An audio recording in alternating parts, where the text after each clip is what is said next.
the one thing that really was hard was I didn't have any role models. There was very few women winning.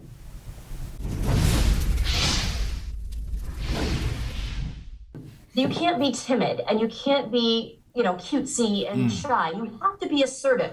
You have to know what you want.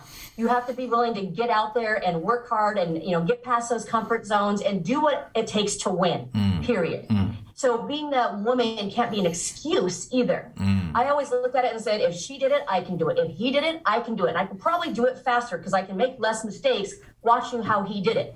And so you can't let it be an excuse. Same thing with your family when you're married or you have kids. I've never let them be an excuse to fail or not take risks. I have my family, my kids be my excuse to win. They're my why. They're the reason I work so hard. They're the reason I take big risks. They're the reason I keep challenging myself to grow. So that's fascinating. It's great. I love that. Wow. Now let me take you back to when you talked about joining the financial industry, which is very male dominated, right? Did you ever experience anything where a lot, people would tell you, why would I listen to you because you're a woman? Did you ever experience, I'm curious if you ever went through things like that where. Bit. Yeah. Okay. I mean, there's always going to be people that have their biases and stuff. And I remember one time early on going to see a client, a male, and his fiance. And he's like, yeah, I love this. I need this. I want this. I talked to my father-in-law and this is great. But he wouldn't buy from me. Went back again, re-explained it. Yeah, this is awesome, but he wouldn't buy from me. And the person who had referred me, they said, Jaime, send a guy. Send a blonde, blue-eyed guy, and he'll buy. And I'm like, really? Racist? Sexist? All right, I'll go ahead and send another guy. Still, make that sale and let him be, whatever he is. But yeah, you're going to experience it once in a while. So what? So what? You know what I mean? Everybody in business is going to have challenges. Whether you're a woman or a man, there's going to be challenges. There's going to be really hard things that happen. There's going to be turmoil in your industry sometimes. There's going to be pandemics now sometimes. Okay? Yeah. Things that are completely outside of your control. I can't control that guy's, mindset or his biases. I can't do that. All I can do is what I can do. And I can focus on myself, my self-growth, my personal growth, what I need to do to get to the next level. And so, yeah, I did experience that. The one thing that really was hard was I didn't have any role models. There was very few women winning.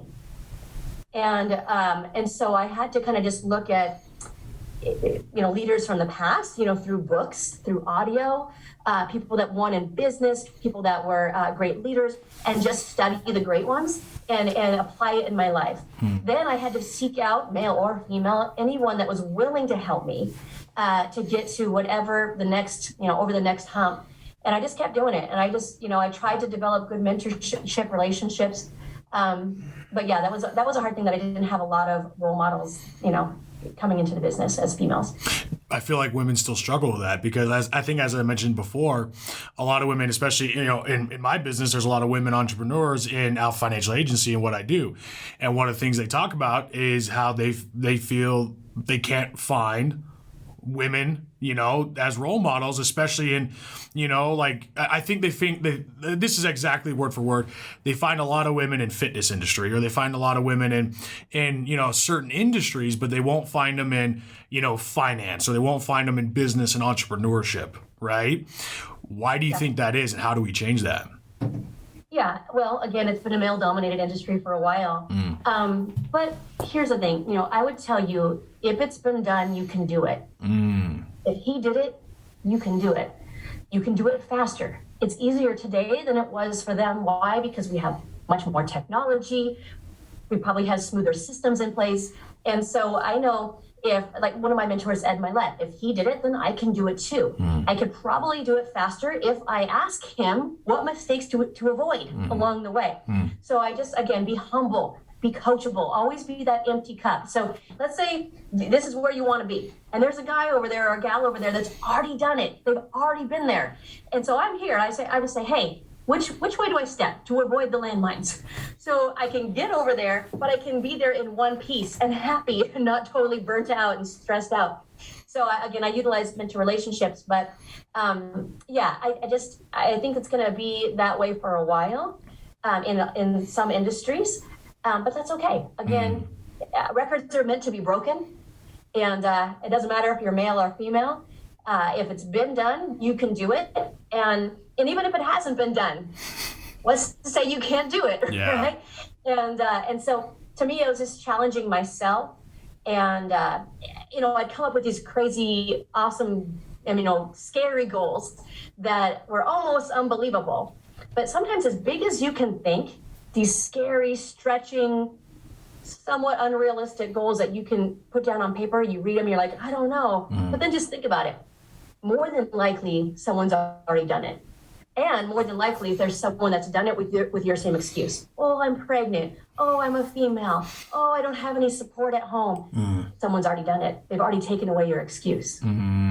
Wow. Man, you're powerful. I'm getting goosebumps. I'm loving this. This is firing me up, man. Jeez. Okay. Well, let me ask you a new question, okay? I want to pivot to something that you brought up that I'm curious. How do you feel about the fact that you grew up on food stamps? Right. And what I mean by that is you grew up living in poverty, right? Food stamps, government assistance, right?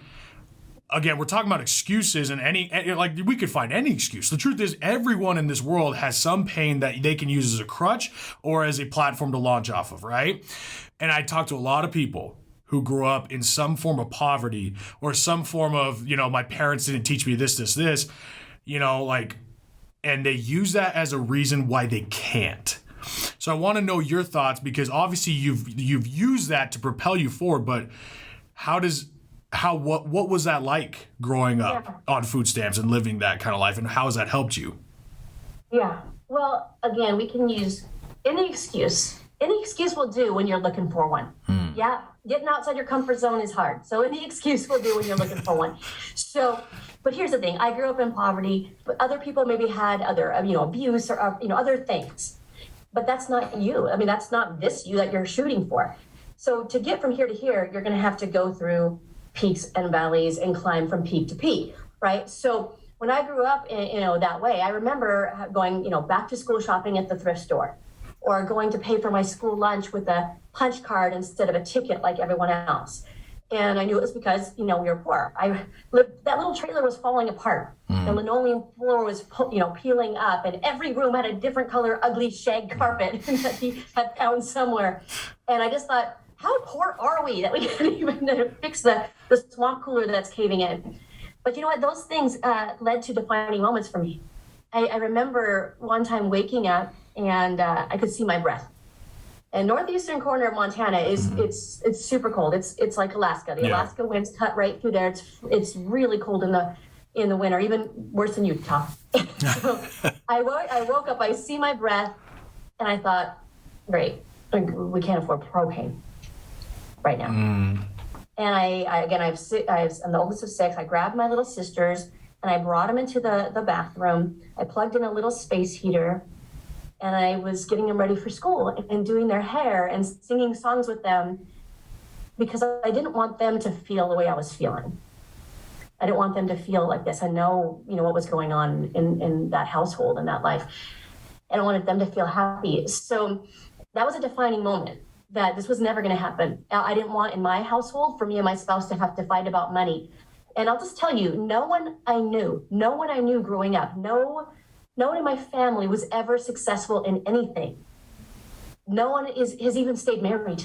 None of my aunts, uncles, they've never had a successful marriage. They've never even gone to college. So I had no role models at all growing up. So when they say, well, I grew up poor and here's my excuse, all it is you're a product of your upbringing and the small thinking that's been programmed in you. And you got to reprogram your brain. You got to reprogram your mind for success. You got to reprogram to attract wealth into your life. And so that's what I did. When I started business, I thought, I really need to work on me. I got to do something about me first. And so I just started devouring leadership books, self-improvement books. I started to put myself in a position to be around vision stretchers, leaders, successful people. I would sneak into all kinds of meetings. Sometimes I would fly across the country to go to some leadership meeting that I was never invited to, and I'd get kicked out. But I put that, cup on the door to listen and to take notes. Because again, I had to change my associations.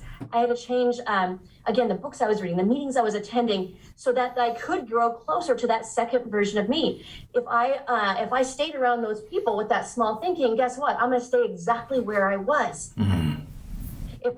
It's hard to focus on where you're going when you're stuck right here where you are, and that's all that you see in front of you.